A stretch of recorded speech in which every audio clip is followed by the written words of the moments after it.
ओम श्री साईनाथाय नमः। साई चरित्र अध्याय 35। काका महाजनी के मित्र और सेठ निर्विज मुनक के वार्धा निवासी ग्रस्त की नींद न आने की घटना, बालाजी पाटिल निवास का बाबा का शक के रूप में प्रकट होना, इस अध्याय में भी उदिका महात्म्य ही वर्णित है। इनमें से दो ऐसी घटनाओं का उल्लेख किया गया है। परीक्षा करने पर देखा गया कि बाबा ने दक्षिणा स्वीकार कर दी। पहले इन्हीं घटनाओं का हम अध्ययन करेंगे। काका महाजनी के मित्र। काका महाजनी के मित्र निराकारवादी तथा मूर्ति पूजा के सर्वथा विरुद्ध थे। कौतूहलवश वह काका महाजनी के साथ दो शर्तों पर शिरडी चलने को सहमत हो गए कि बाबा, एक तो बाबा को नमस्कार न करेंगे, दूसरा ना कोई दक्षिणा ही उन्हें देंगे। जब काका ने स्वीकारात्मक उत्तर दे दिया तब फिर शनिवार को रात को उन दोनों मुंबई से प्रस्थान कर दिया और दूसरे दिन प्रातः शिरडी पहुंच गए। जैसे ही उन्होंने मस्जिद में पैर रखा, उसी समय बाबा ने उनके मित्र को थोड़ी देर देखकर उनसे कहा कि अरे आइए श्रीमान, पधारिए, आपका स्वागत है। जो का स्वर कुछ विचित्र सा था। उसकी ध्वनि प्राय उन मित्र के पिता के बिल्कुल अनुरूप ही थी। तब उन्हें अपने कैलाशवासी पिता की स्मृति हो गई। वे आनंद विभोर हो गए। क्या मोहनी थी उस स्वर में, आश्चर्य युक्त स्वर में उनके मित्र के मुख से निकल पड़ा, निसंदेह यह स्वर मेरे पिताजी का ही है। तब वे शीघ्र ही ऊपर दौड़कर गए और अपनी सब प्रतिज्ञा भूलकर उन्हें बाबा के श्री चरणों पर अपना मस्तक रख दिया। बाबा ने काका साहब से तो दोपहर को तथा विदाई के समय 2 बार दक्षिणा मांगी, परंतु उनके ने मित्र से एक शब्द भी ना कहा। उनके मित्र ने फुसफुसाते हुए कहा, देखो भाई, बाबा ने तुमसे 2 बार दक्षिणा मांगी, परंतु मैं भी तो तुम्हारे साथ हूँ, फिर वह मेरी इस प्रकार उपेक्षा क्यों करते हैं। काका ने उत्तर दिया कि उत्तम तो यह होगा कि तुम स्वयं बाबा से पूछ लो। बाबा ने पूछा कि क्या ये कानाफूसी हो रही है। तब उनके मित्र ने कहा, क्या मैं आपकी दक्षिणा दूँ। बाबा ने कहा, तुम्हारी अनिच्छा देखकर मैंने तुमसे दक्षिणा नहीं मांगी, परंतु यदि तुम्हारी इच्छा ऐसी है तो तुम दक्षिणा दे सकते हो। तब उन्होंने 17 रुपये भेंट किए, जितने काका ने दिए थे। तब बाबा ने उन्हें उपदेश दिया कि अपने मध्य जो तेली के दीवार है उसे नष्ट कर दो, जिससे हम परस्पर देखकर अपने मिलन का पथम सुगम बना सके। बाबा ने उन्हें लौटने की अनुमति देते हुए कि तुम्हारी यात्रा सफल रहेगी।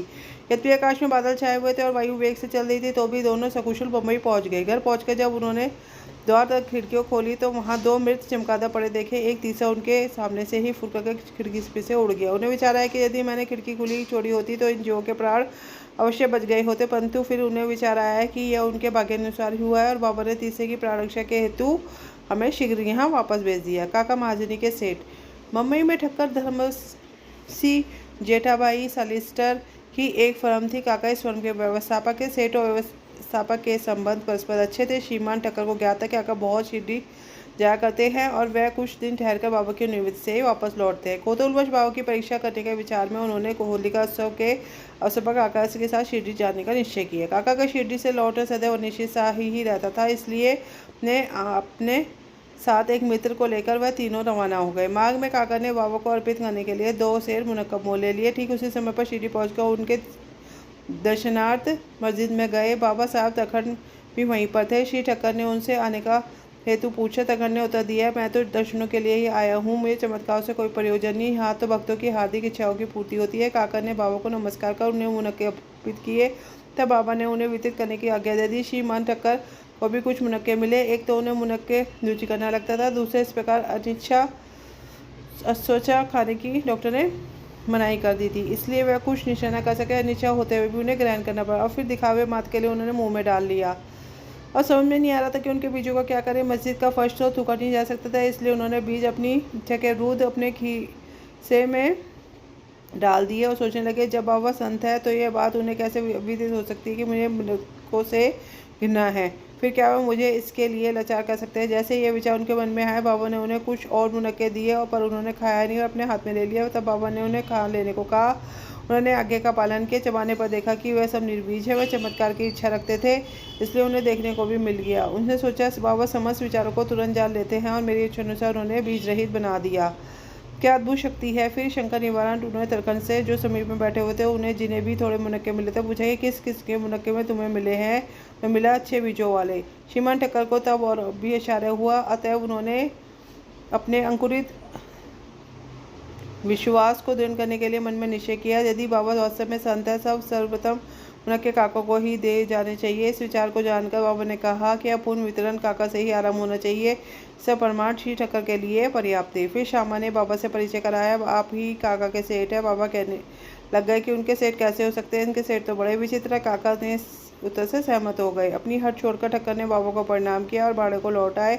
मध्याह्न की आरती समाप्त होने के उपरांत में बाबा से प्रस्थान करने की अनुमति प्राप्त करने के लिए मस्जिद में आए। श्यामा ने उन्हें कुछ सिफारिश की।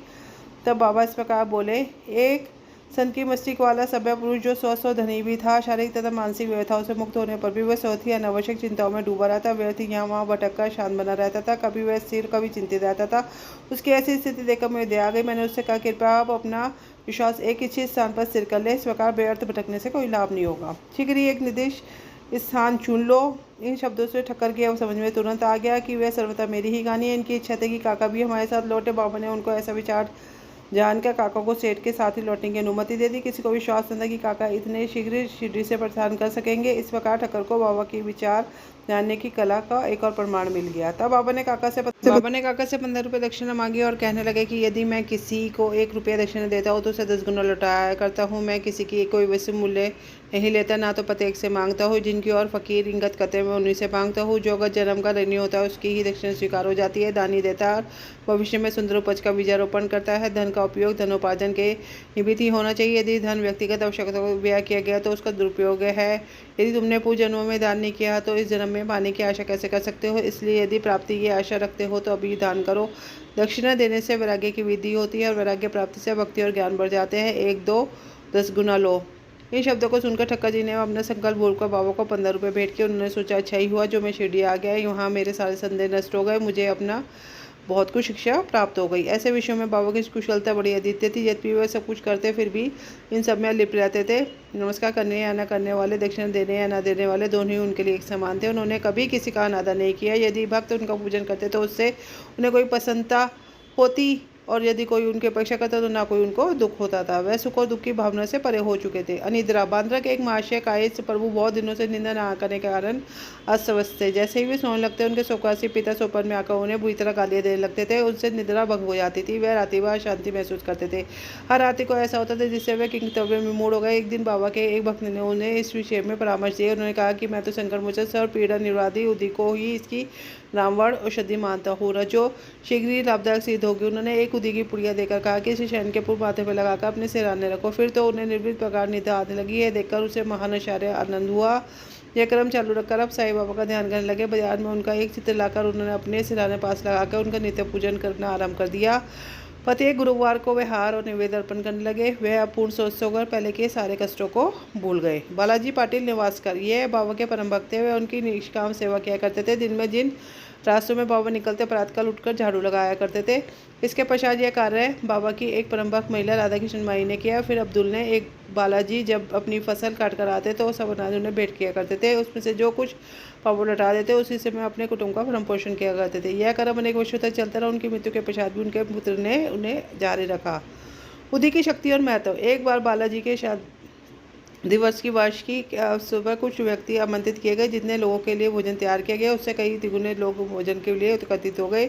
यह देख श्रीमती निवास का किंतु हो गई थी। उन्होंने सोचा कि यह भोजन सबके लिए पर्याप्त न हो सकेगा। कभी कम न पड़ जाए तो कुटुंब की भारी अपकीर्ति होगी। तब उनकी सास ने उनको संतावनापूर्ण शब्दों में कहा, चिंता न करो, यह भोजन सामग्री हमारे लिए नहीं है तो साईं बाबा की है। प्रत्येक बर्तन में उदी डालकर उसे वस्त्र रख दो, बिना वस्त्र हटाए उसको परोस दो, वह ही हमारी लाज बचाएंगे। परामर्श के अनुसार कैसे किया गया। भोजनार्थियों के तृप्ति पूर्वक भोजन करने के पश्चात भी भोजन सामग्री यथेष्ट मात्रा में शेष देकर उन लोगों को महान आश्चर्य प्रसन्नता हुई। यथार्थ में देखा जाए जैसा कि भाव होता है उनके अनुकूल ही अनुभव प्राप्त होता है। ऐसी घटना मुझे प्रथम शरी के उपनाधीश तथा बाबा के परम भक्त शिवी चुगले ने बतलाई। फरवरी सन 1943 में करजन में पूजा का उत्सव होता था। तभी इस अवसर पर एक बृहद भोज का आयोजन हुआ। भोजन के समय आमंत्रित लोगों से लगभग 5 गुने अधिक भोजन के लिए आए, फिर भी भोजन सामग्री कम न हुई। बाबा की कृपा से आप सबको भोजन मिला। यह देख सबको आश्चर्य हुआ। साईं बाबा का सख के रूप में प्रकट होना। शिरडी के रघु पाटिल एक बार निवासी के बालाजी पाटिल के पास गए, जहां संध्या को उन्हें ज्ञात हो एक सांप फुरफुराता हुआ गौशाला में घुसा है। सभी पशु भयभीत होकर भागने लगे। घर के लोग भी घबरा गए। परंतु बालाजी ने सोचा कि श्री साई ही इस रूप में प्रकट हुए। तब वह एक प्याले में दूध लिया, निर्भय होकर सबको सम्मुख रखा, उसको इस प्रकार भयभीत करने लगे कि बाबा आप अफवाह कर शोर क्यों मचा रहे हैं? क्या आप मुझे भयभीत करना चाहते हैं? ये दूध का प्याला लीजिए और शांतिपूर्वक पी लीजिए। ऐसा कहकर वह बिना किसी भय के समीप ही बैठ गए।